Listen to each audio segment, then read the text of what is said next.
अब बात करेंगे देश की राजधानी दिल्ली की, जहां बारिश के थमते ही दिल्ली की हवा में प्रदूषण का स्तर अब बढ़ता हुआ नजर आ रहा है। दिल्ली की हवा की गुणवत्ता अच्छी और संतोषजनक रहने के बाद एक बार फिर से मध्यम श्रेणी में पहुंच गई है। दिल्ली एनसीआर के आसमान में धुंध देखने को मिल रही है, वहीं लोगों को अभी से ठंड का एहसास भी होने लगा है। जहां आपको बता दें कि मौसम विभाग की माने तो 2 दिन तापमान में गिरावट भी रहेगी, जबकि इसके बाद एक बार फिर से मौसम बदलेगा और तापमान बढ़ेगा। वहीं आईएमडी के पूर्वानुमान के मुताबिक इस हफ्ते के अंत तक न्यूनतम तापमान 18 डिग्री सेल्सियस तक रह सकता है। हालांकि आज यानी कि 12 अक्टूबर को भी दिल्ली में हल्की बारिश और बूंदाबांदी की आशंका जताई गई है।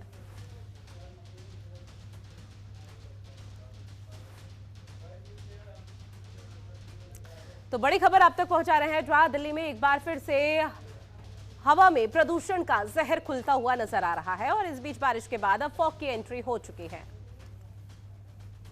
तो मौसम विभाग के मुताबिक 2-3 दिन तापमान में गिरावट इसी तरह से रहेगी, क्योंकि ठंड ने एक बार फिर से दस्तक दे दी है। लेकिन जैसे ही राजधानी दिल्ली में बारिश का मौसम थोड़ा उसका मिजाज हल्का पड़ता हुआ नजर आया, लेकिन इस बीच अब प्रदूषण का जो जहर है वो राजधानी में घुलता हुआ नजर आ रहा है। बारिश के बाद अब फॉग की एंट्री हो चुकी है। दिल्ली में मौसम बदल चुका है। दिल्ली एनसीआर में अब धुंध की चादर यहाँ पर साफ तौर पर देखी जा रही है और ऐसे में तमाम लोगों को अब कहीं ना कहीं कई तरह की समस्याओं का सामना करना पड़ रहा है। दिल्ली सरकार की तरफ से कई तरह के एहतियाती कदम उठाने की बात भी लगातार की जा रही है, क्योंकि जो प्रदूषण का स्तर अब यहां पर बढ़ रहा है और एक्यूआई लेवल भी यहां पर बढ़ता हुआ नजर आ रहा है। इसको लेकर दिल्ली सरकार पहले से ही सजग है और ऐसे में कई बार यहां पर जो बैठकों का दौर दिल्ली सरकार में चलता हुआ नजर आया, उसके बाद अपील भी की गई बड़े बुजुर्गों के साथ, बच्चों के साथ कि किसी तरह से मास्क या फिर तमाम एहतियात कदम खुद उठाते हुए चले।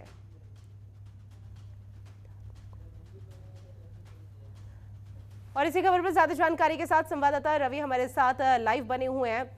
रवि, देखिए, बारिश का मौसम का जो मिजाज है अब वो कहीं ना कहीं कम पड़ता हुआ नजर आया, लेकिन जो अब राष्ट्रीय राजधानी में हवा चल रही है, इस बीच प्रदूषण की चादर एक जहर खोल रहा है। तो ऐसे में किस तरह के रिएक्शन सामने आ पा रहे हैं, क्या तस्वीरें सामने आ पा रही है दिल्ली से?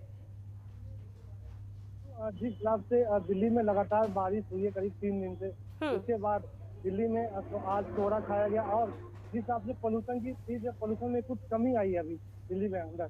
जी रवि, इस बीच दिल्ली सरकार क्या कोई महत्वपूर्ण कदम उठा रही है? दिल्ली सरकार का साफ तौर पर कहना है कि युद्ध स्तर पर पोल्यूशन पे काम किया जाएगा। जहाँ भी ऐसा भी कोई भी पोल्यूशन की अगर देखा गया है, वहाँ पे एंटी फॉगिंग की जाएगी और लोगों को भी सलाह दिया जाएगा अगर जरूरत पड़ने पे ही घर से बाहर निकले, बिना वजह घर से बाहर ना निकले। हालांकि रवि, देखिए, दिल्ली सरकार की तरफ से पहले से ही कई एहतियाती कदम उठाए जा रहे थे, एंटी फॉगिंग या फिर तमाम तरह के जो यहाँ पर महत्वपूर्ण कदम है वो दिल्ली सरकार उठाती हुई नजर आ रही थी। लेकिन इस बीच चूंकि अब स्थिति इस तरह से पनप रही है, आने वाले समय में दीपावली का त्योहार भी है, तो पटाखे छोड़े जाएंगे, तो उस दौरान भी बैन तो बेशक से लगा रही है, लेकिन उसके बावजूद किस तरह के कदम उठा रही है, क्योंकि प्रदूषण का स्तर और बढ़ेगा।